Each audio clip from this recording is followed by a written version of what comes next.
maquis du Chiapas aux rues de Tijuana, Manu Chao nous raconte ses héros. Entre la musique des narcotrafiquants et les dieux du catch, Trax fait le tour du monde selon Chao.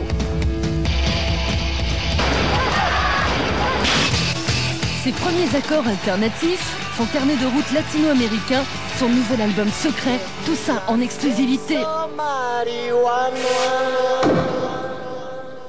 Il est content Manu. 3 ans après Clandestino, vendu à 3 millions d'exemplaires, le roi des bongos descend à la Proxima Estación Esperanza, son nouvel album.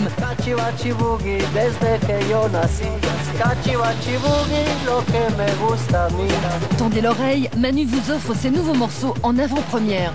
J'ai enregistré à Rio, j'ai enregistré un peu au Mexique ici, j'ai enregistré un peu partout. Après j'ai pécho un petit matériel de poche, quoi, que je pouvais. J'ai trouvé mon studio idéal, je dirais. C'est un studio qui rentre dans la valise.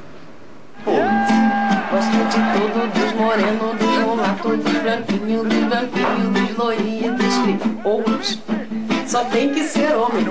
Tem homem gordo, homem magro, homem gordo, homem ingrato, safado, careca, cabeludo, viado, ousado, temido. Tem muito, tem muito, tem muito, tem muito, tem muito, tem muito, tem muito. Je sais plus comment c'est de rentrer en studio en sachant ce que je vais faire. J'aime plus ça, quoi. J'aime... j'ai le studio avec moi et s'il y a quelque chose qui se passe, enregistrer tout de suite. Me gusta el fuego, me gustas tú. Me gusta menear, me gustas tú. Me gusta La Coruña, me gustas tú. Me gusta Malasaña, me gustas tú. Me gusta La Castaña, me gustas tú. Me gusta Guatemala. Voilà, Viva Manu Chao dans Trax avec Oui FM.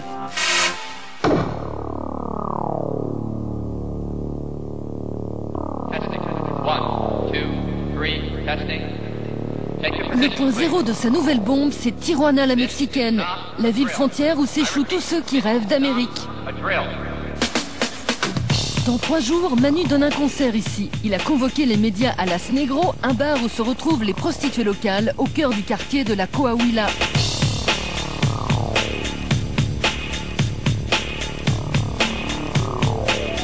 Les journalistes viennent du monde entier, mais Manu n'est pas là pour parler de son nouveau disque. Cette fois encore, c'est lui qui fixe les règles. Au programme, la lutte des zapatistes au Chiapas, l'impérialisme américain et les clandestins de tous les pays.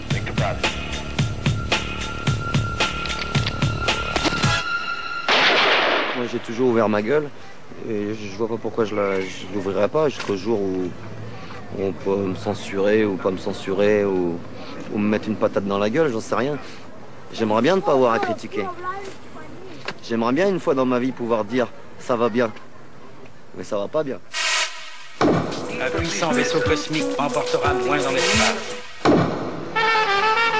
Depuis 1995, Manu Chao parcourt le monde. De l'Afrique du Nord à Cuba, de Rio à Lima, il s'est redessiné sa planète à lui, loin du showbiz et des paillettes.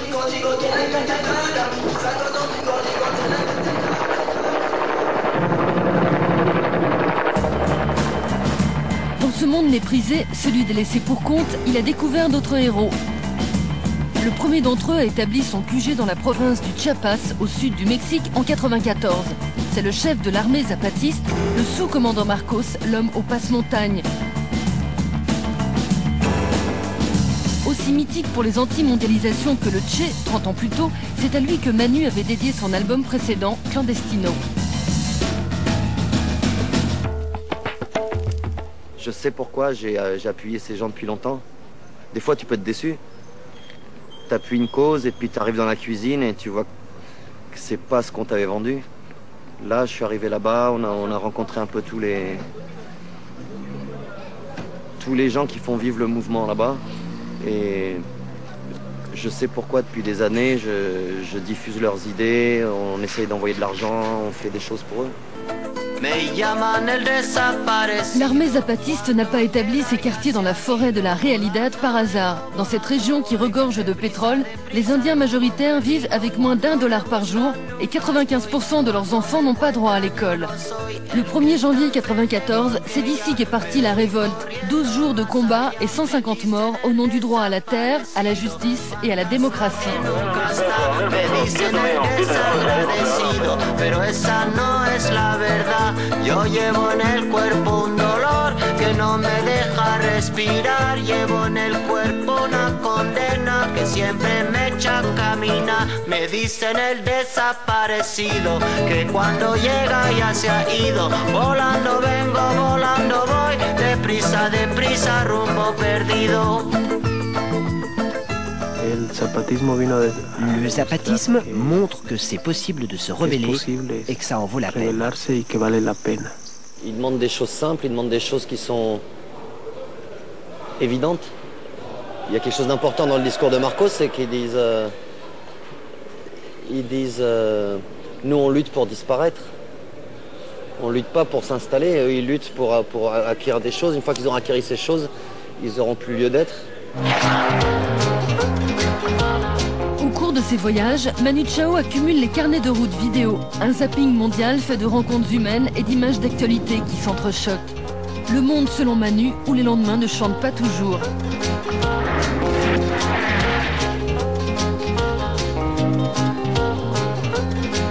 Mentira lo que dice, mentira lo que da, mentira lo que hace, mentira lo que va. La mentira, mentira la mentira, mentira la verdad, mentira lo que cuece bajo la oscuridad. Mentira, mentira, mentira, mentira el amor, mentira el sabor, mentira la que manda, mentira comanda, mentira, mentira la mentira, mentira la verdad. Pour moi, la grande plaie, c'est clair que c'est Washington, quoi. Tout le monde sait que le trafic de drogue, il est organisé avec les Américains. Manu Chao a ses démons. George W. Bush est l'un d'eux. En 1999, le plan Colombie mis en place par les Américains se propose de former l'armée colombienne à la lutte contre les narcotrafiquants. Avec 80% de la coca mondiale, cet État d'Amérique du Sud a doublé sa production depuis 1995. Cette guerre totale coûte près de 8 milliards de dollars. Dirigée contre les petits paysans producteurs de coca, elle est vécue en Amérique latine comme une invasion. Ils sont chez eux, soi-disant pour lutter contre le trafic de drogue. Pablo Escobar, ils l'ont tué et ils ont décidé que c'était l'ennemi public numéro 1 mondial. Le jour où Pablo Escobar a dit qu'il voulait plus travailler avec les Américains et qu'il s'est senti colombien et il a commencé à avoir un discours nationaliste colombien. Tout le temps, il a fait son trafic avec les Américains, personne ne parlait de lui. Le 2 décembre 1993, le chef du cartel de Medellín, Pablo Escobar, est abattu par l'armée colombienne. Pour le petit peuple, le grand parrain de la cocaïne est un héros qui relogeait les plus démunis et redistribuait de l'argent dans l'économie locale.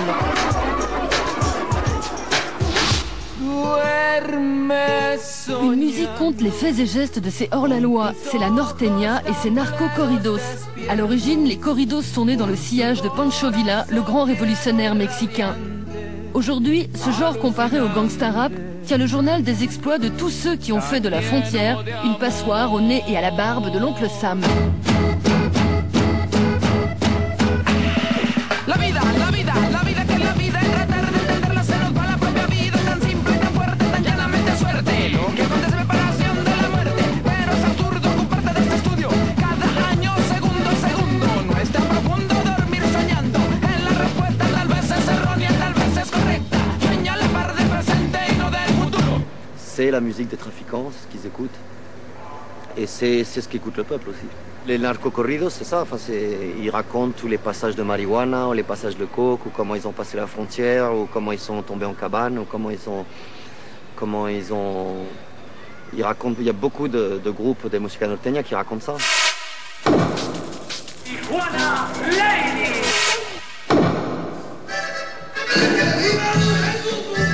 Los Capos de México, littéralement les parrains du Mexique, ont bien choisi leur nom. Comme des dizaines d'autres groupes de norteña, ces 4 garçons dans le vent sont abonnés au bal, véritable institution locale, comme celui-ci, le plus grand de Tijuana, le bal de Las Pulgas.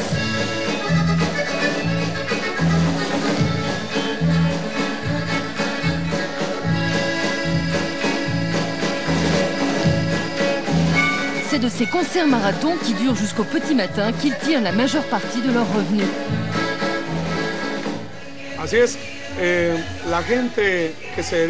Les gens qui font du trafic de drogue, enfin la mafia on va dire, ils vont dans ces balles et ils suivent les groupes de musique norteña. Nous par exemple, les Capos de Mexico, on a écrit beaucoup de chansons pour eux. Mais on ne donne jamais leur nom, pour ne pas leur attirer d'ennuis avec la justice.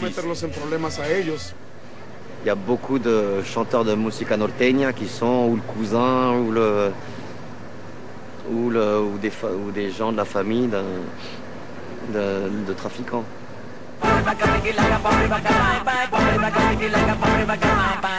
Aujourd'hui, les narco-corridos séduisent de nouveaux publics.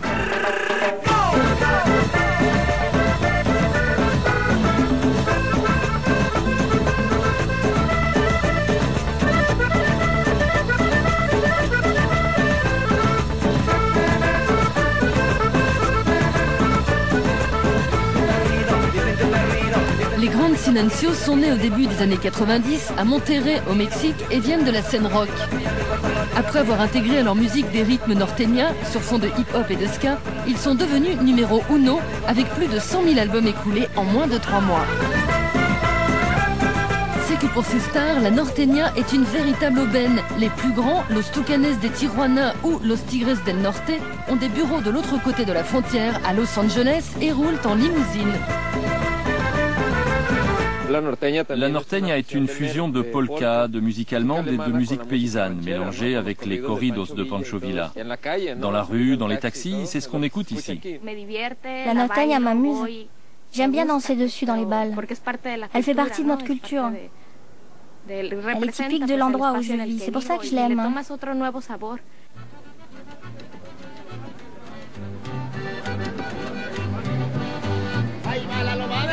Me dicen los que la vieron, a mí que ni falta me hace que a mis burros se murieron.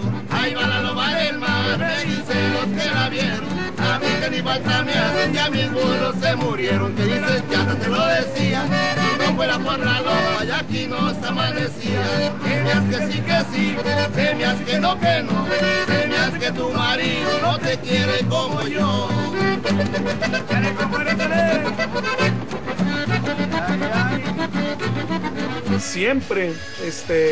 Les histoires qu'on raconte sont celles que les gens vivent vraiment à la frontière.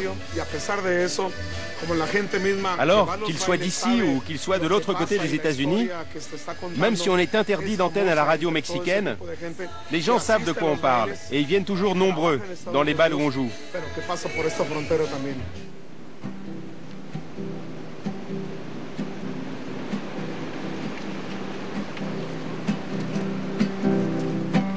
Bienvenida a Tijuana, bienvenida mi amor, de noche a la mañana, bienvenida mi amor, bienvenida mamacita, ay mi ruta Babilón, bienvenida a tu pena, sopita de camarón. Calavera no llora, serenata de amor. Calavera no llora, no tiene corazón. Por la Panamericana, bienvenida a la aduana, bienvenida a mi suerte. A mí me gusta al verte. I wanna go to San Diego, I wanna go y no puedo. Bienvenida a La Juana, bienvenida a Tijuana. Tijuana est peut-être une des plus grosses mafias du monde. Il y a énormément de corruption, il y a énormément de... Il y a une mafia très très puissante. Il y a une misère très puissante aussi. Il y a de l'argent aussi. C'est tout qui est extrêmement mélangé. Il y a tous les antagonismes qui sont là. C'est une genre de cocotte minute qui est un résumé de tout ce qu'est l'Amérique du Sud.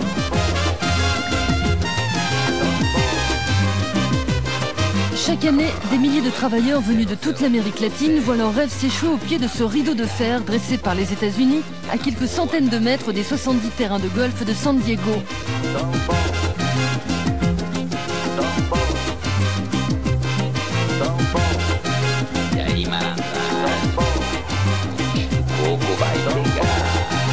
En l'an 2000, 500 000 Mexicains ont passé la frontière clandestinement.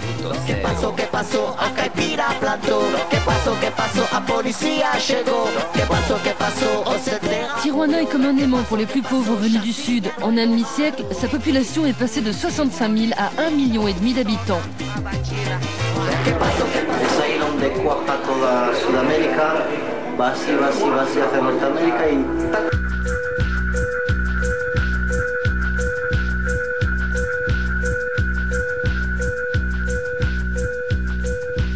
Radio Reloj. Tijuana, Esperanza.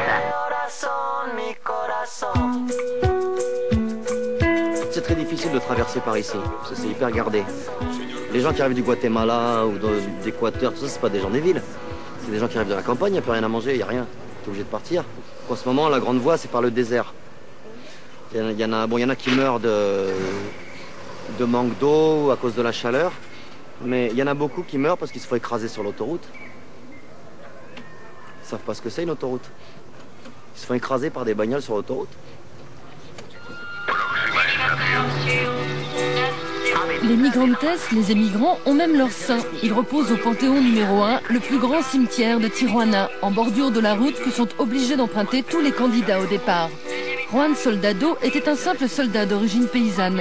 Dénoncé pour le meurtre d'une fillette par son capitaine, il est lynché en 1930 avant que l'on ne découvre que son accusateur était le véritable assassin. Pour tous les pauvres, Juan Soldado, victime de l'injustice sociale, est devenu une icône à laquelle on dédie des ex-voto dans l'espoir d'un miracle. Bien que l'Église refuse de le béatifier, les pénitents affluent de tout le Mexique. Dans quelques minutes, un puissant vaisseau cosmique m'emportera loin dans l'espace. J'ai peine à décrire ce que j'éprouve, mais il me semble que j'ai vécu toute ma vie dans l'attente de ce moment-là.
Il y a beaucoup de pays que je connais pas encore. Et c'est, voilà, tout ça c'est excitant. Faut savoir choisir sans se prendre la tête. Pour ça, faut travailler à l'instinct.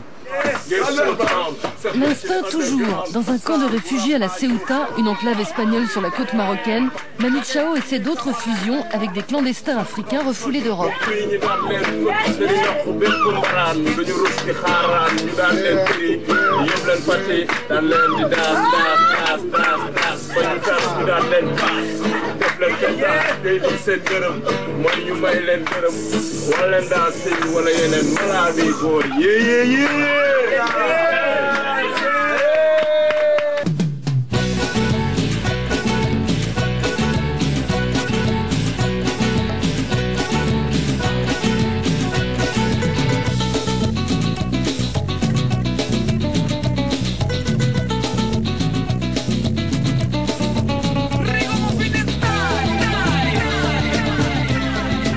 C'est la mano qui m'a aussi beaucoup permis de voyager. Quand la mano ça s'est arrêté, et beaucoup de gens, et même moi, je pensais que ce qui allait énormément me manquer, c'était les planches.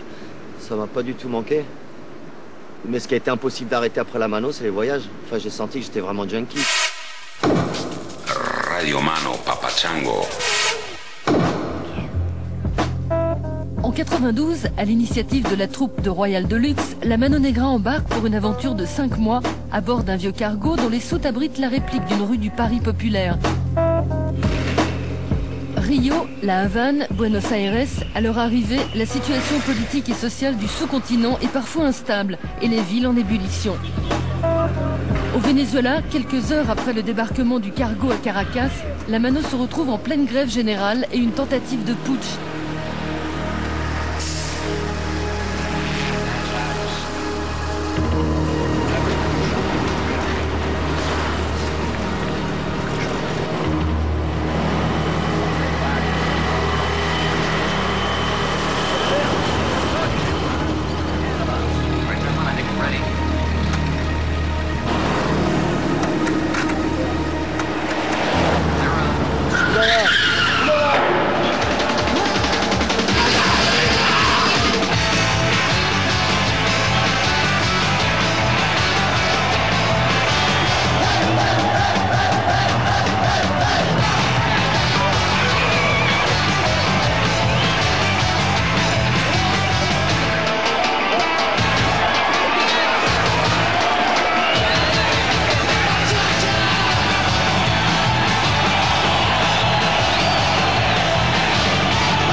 Oh, ça a complètement, moi, changé ma vie, quoi. Je crois que je parle pour moi et pour beaucoup, je pense, qui ont été dans cette aventure. On n'a pas été les mêmes en commençant qu'en terminant. Après, il y a eu une autre aventure qui, jusqu'à aujourd'hui, je crois que c'est la plus belle que j'ai vécue dans ma vie. La plus forte, ça a été le train en Colombie. En novembre 93, la Mano Negra s'engage dans un incroyable voyage en train, rebaptisé l'Expresso des Yellow, l'Express de glace. Pendant plusieurs mois, le groupe traverse l'arrière-pays colombien en redescendant toute la cordillère occidentale à 25 km/h.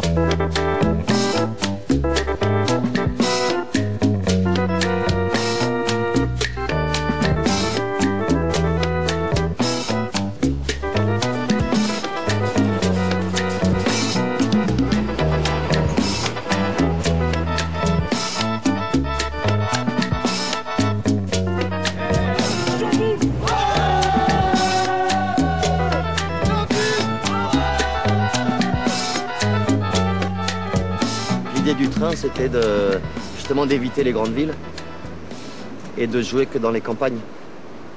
Le train en Colombie, on n'a pas fait Bogota, on n'a pas fait Medellín, on n'a pas fait Barranquilla, on n'a pas fait les grandes villes. C'était que vraiment aller jouer dans des tout petits patelins.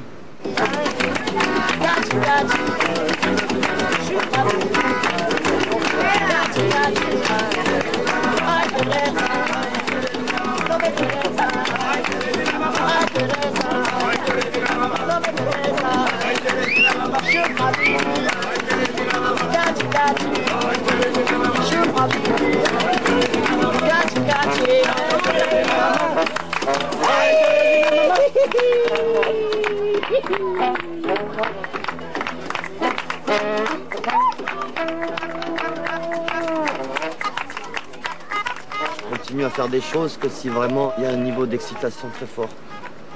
Je ne peux pas prévoir quel sera le niveau d'excitation dans 6 mois. Donc je fais des projets qu'à 4, 5 mois, 6 mois maximum. José Manuel Arturo Tomás, non c'est Ciao et je suis né dans le 15e. La verdad sobre el nacimiento de los niños.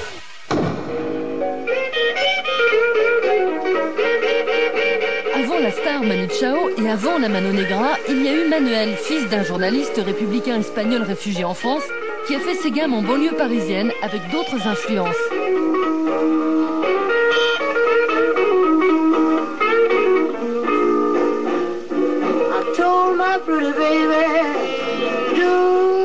Avant de se mettre à faire des trucs à moi, tout ça, j'ai passé 5 ans à jouer des trucs de Berry et du rock'n'roll pur. Bon, dans le désordre, Ray Charles, Fats Domino, Little Richard, Elvis, tous les plans country aussi, Hank Williams, tout ça. Enfin, tout sans être sectaire, comme certains qui choisissent. Tout ce truc-là, j'ai piqué partout, quoi. Et ça a été mon école, c'est ça que j'ai essayé de copier pendant longtemps. Et maintenant que ça, je l'ai assimilé, à partir de ça, maintenant je fais mes morceaux. Avec l'autre côté de ce que j'écoute, c'est-à-dire le flamenco, la salsa, tous les trucs latins. Son groupe s'appelle les Hot Pants. Il carbure déjà au mélange entre beat rockabilly et volute hispanique.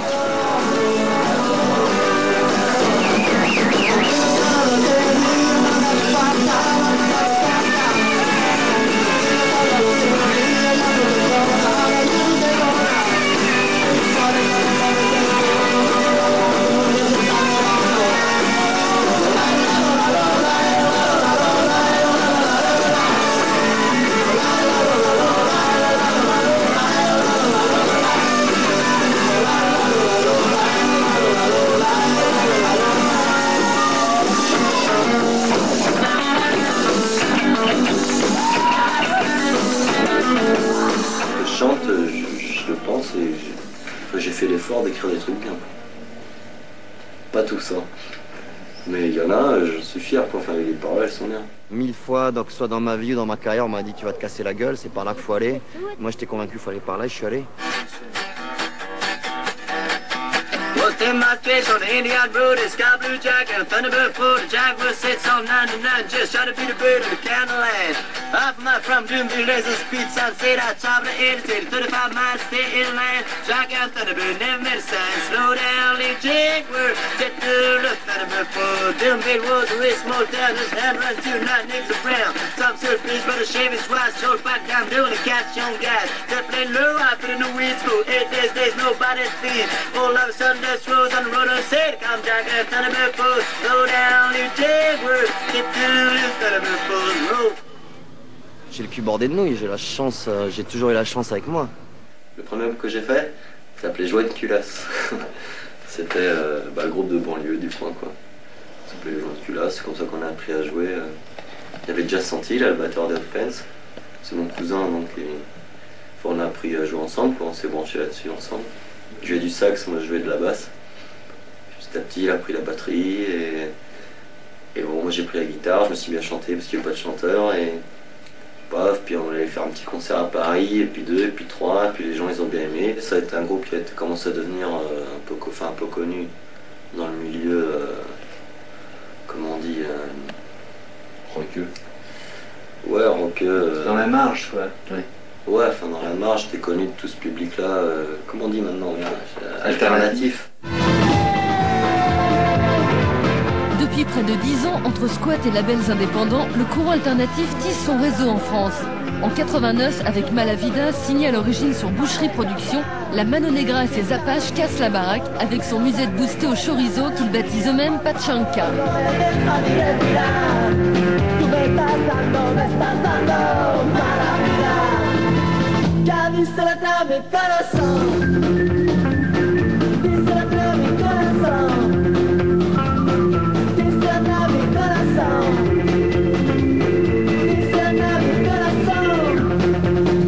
Il y a un film qui nous a beaucoup marqué, c'était Vivre vite.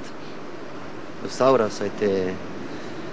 On avait 17-18 ans, on a vu ce film et c'était notre symbole, même à Paris, quoi. Quand on traînait le samedi, dans la voiture, c'était Camarón ou Chunguitos.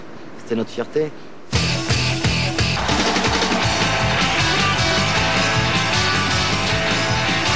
Le succès de la Mano est fulgurant. Leur deuxième album, Put As Fever, se vend à 500 000 exemplaires. Le groupe multiplie les concerts dans les petites salles. Leur tournée les amène pour la première fois en Amérique du Sud et aux États-Unis où ils assurent la première partie d'Iggy Pop.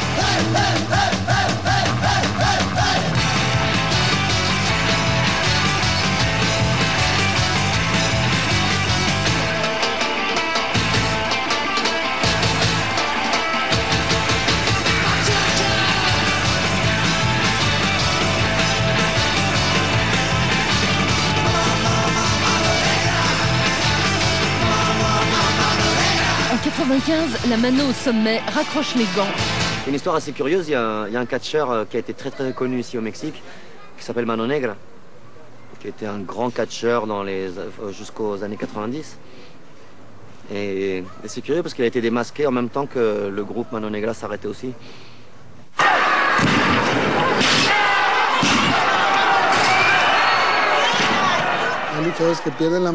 Quand ils perdent leur masque, les lutteurs n'attirent plus personne.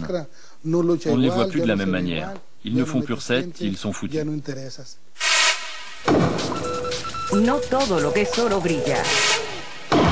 Dans les années 30, inspiré par la tradition aztèque, un colosse de la lutte libre fait sensation en montant sur les rings mexicains avec un masque. C'est The Masked Man.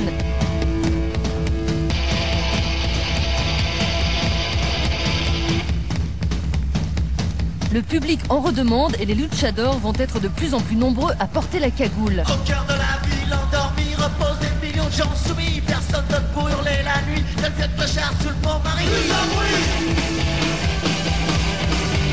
Allons enfants de la patrie contre nous de la tyrannie dont nous abreuve ceux élus par de sinistres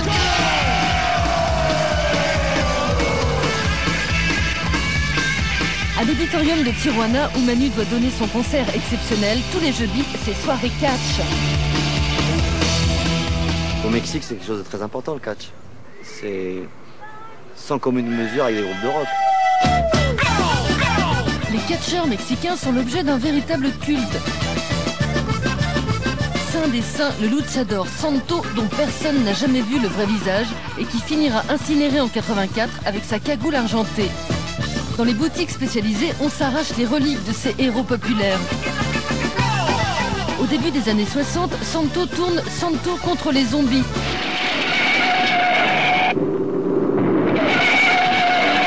C'est le début d'une longue série de catch movies.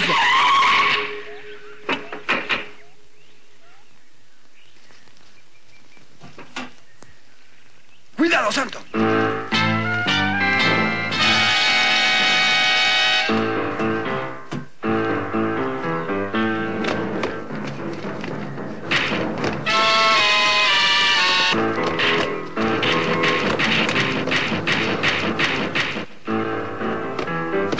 Les catcheurs sortent des rings, envahissent les écrans ou la bande dessinée et font même de la politique en prenant la tête des manifestations. Une culture de la cagoule qui donnera des idées au sous-commandant Marcos. La lutte libre est le reflet du bien contre le mal. C'est un combat entre un méchant et un gentil. Et les spectateurs se mettent à la place de l'un ou de l'autre selon leur humeur.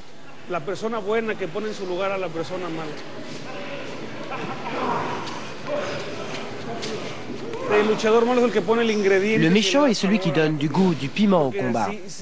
S'il n'était pas là, ce serait comme de la lutte gréco-romaine qui n'intéresse personne chez nous. Le méchant, c'est celui qui fait se lever les foules.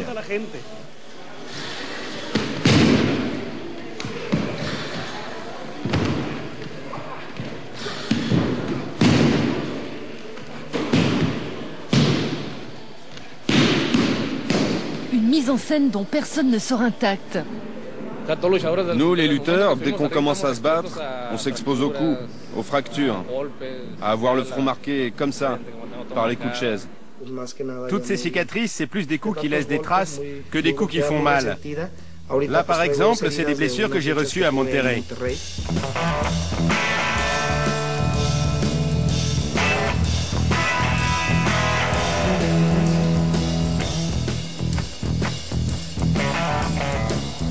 À ses débuts, Leonardo Carrera Gomez se faisait appeler Ultraman, mais on lui a arraché son masque. Rebaptisé Damian 666, il a choisi son surnom en référence au héros satanique de la malédiction. Marié et père de famille, c'est une star au Japon. Chez lui, depuis 15 ans, il accumule les trophées, mais c'est sa femme qui porte le short. Dehors, ce sont les catcheurs qui hurlent. Mais ici, c'est elle qui crie. Et moi, je me fais tout petit. On se voit pas souvent, alors on se dispute pas, et quand il revient, on est content de se voir. J'en ai parlé à ma mère et elle m'a soutenu, contrairement à mon père. C'est elle qui m'a emmené à l'entraînement il y a 20 ans.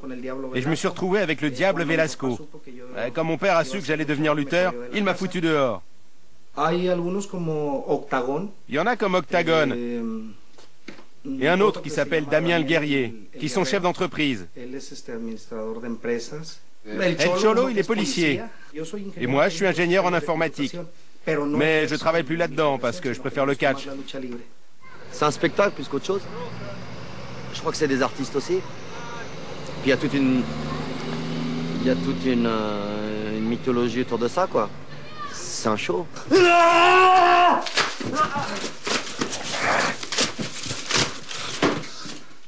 Les médecins prescrivent d'assister à des matchs de catch. C'est bon contre le stress.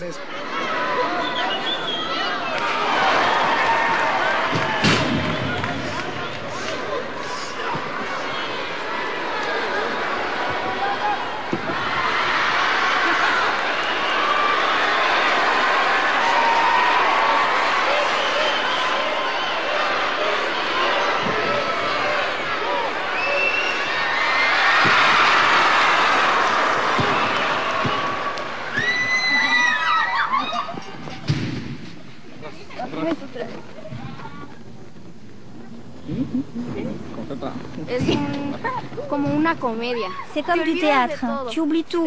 Tu te venges des méchants ou alors tu supportes ton équipe. Tu cries des trucs de toutes tes forces à ton lutteur préféré pour l'encourager ou pour l'aider à se lever quand il en peut plus, tu hurles son nom.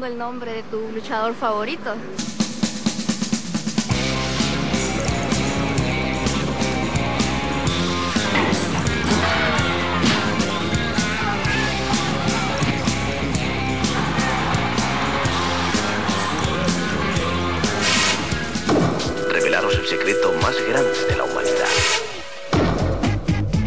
Pour ses 40 ans, le 21 juin, Manu Chao remonte sur scène pour une tournée européenne. Vive le rock en espagnol! Manu Chao dans quelques instants sur scène, c'est ici, au Grand Auditorium de Tijuana. Pour son tour de chauffe, c'est sold out. Dans toute l'Amérique latine, Manu est un héros.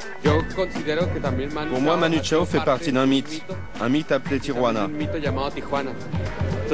C'est comme si les deux se rejoignaient. C'est comme s'il avait fusionné avec le mythe de Tijuana.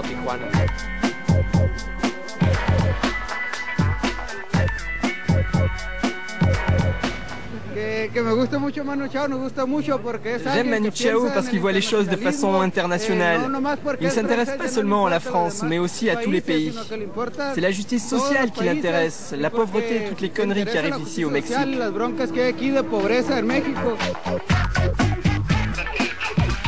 Dans l'auditorium qui sert habituellement de salle de catch, Manu a invité en première partie ses amis, les Jumping Frijoles, les poids sauteurs de Tijuana.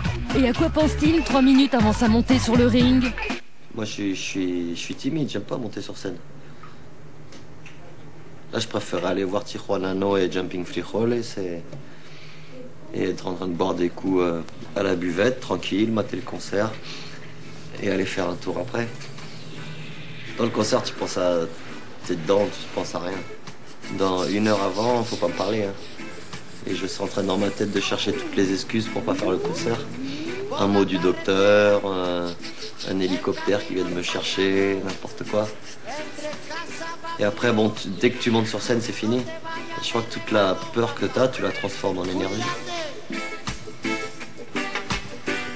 Tijuana ce soir pour ce morceau dédié à la carretera, la route qui longe le nouveau mur de la honte à la frontière. Le public arrache littéralement le plancher. Ay caramba! El viento viene, el viento se va por la frontera. El viento viene, el viento se va por la carretera, por la carretera.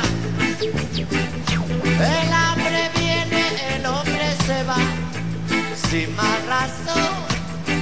El hambre viene, el hombre se va por la carretera, por la carretera. La suerte viene, la suerte se va por la frontera. La suerte viene, la suerte se va. ¿Cuándo volverá? ¡Hey!